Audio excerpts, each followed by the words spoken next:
Hey guys, thanks for tuning back into Young Constitutionalists. Today's episode is going to be about the Eighth Amendment. Now, the Eighth Amendment is a fairly famous one, and it's also extremely important. It's the amendment that basically prohibits excessive bail, and it prohibits any cruel or unusual punishment. So let's talk about excessive bail first. Excessive bail bail, first of all, is when you pay money to get someone out of prison before their trial under the assumption that they will arrive to their trial on time. Now, usually this is a friend or family member, and the person who gets bailed out isn't going to want to make their family member or friend pay all that money for him, so he will arrive to court on time for the trial. So basically, you can only bail someone out to get them out of jail before their trial takes place. Well, excessive bail is a bail that basically they've set the bar so high that you have to spend, millions of dollars to get someone out of jail to bail them out. Now, obviously, no one's going to be able to pay that, and they're not going to pay that to get their friend out of jail either. So, no excessive bail means that the bail has to be proportionate to the crime. If someone went to prison for a misdemeanor before being tried in court, they can't charge millions of dollars to bail you. Also, it was designed to be, in proportion to the crime.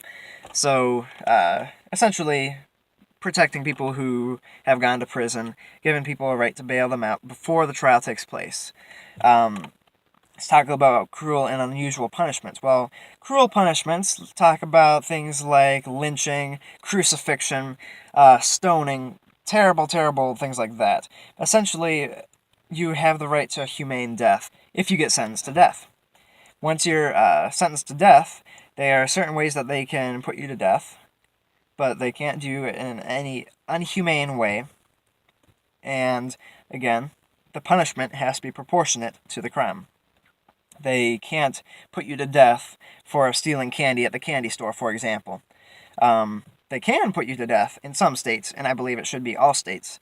Capital punishment should be enforced on people who murder other people. We can look to the Bible as a standard for just how many crimes were capital crimes. If you believe that the Bible is a reliable source for, instruction, as it says it is, and as a Christian I believe it is, then there are plenty of crimes that should have the death penalty, and if you have the death penalty on it, no one's going to do them because they'll be put to death. So it has to be proportionate to the crime, and it has to be done in a humane way. Essentially, an eye for an eye and a tooth for a tooth. That's what justice is. So the Eighth Amendment, of course, is upholding justice, but it's making sure it's done in a humane way, not in some cruel and rage-filled murder, essentially, of someone who committed a crime. Even if they did a horrible crime against your family, they're still entitled to a humane death. They cannot be tortured. So the Eighth Amendment, again, is very important to protecting you in court, protecting criminals who commit crimes, and essentially guaranteeing your right to be a human, where you're not going to be brutally slaughtered for committing a crime. Now, of course, if you have any comments or concerns to share, please put them in the comments. We'll respond to them. And do be sure to like, subscribe to our channel, and share this video if you've enjoyed watching it. My name is Nathan Jones for Young Constitutionalists. You should check out our Facebook page at Young Constitutionalist Party. And thanks again for watching. Have a great rest of your week.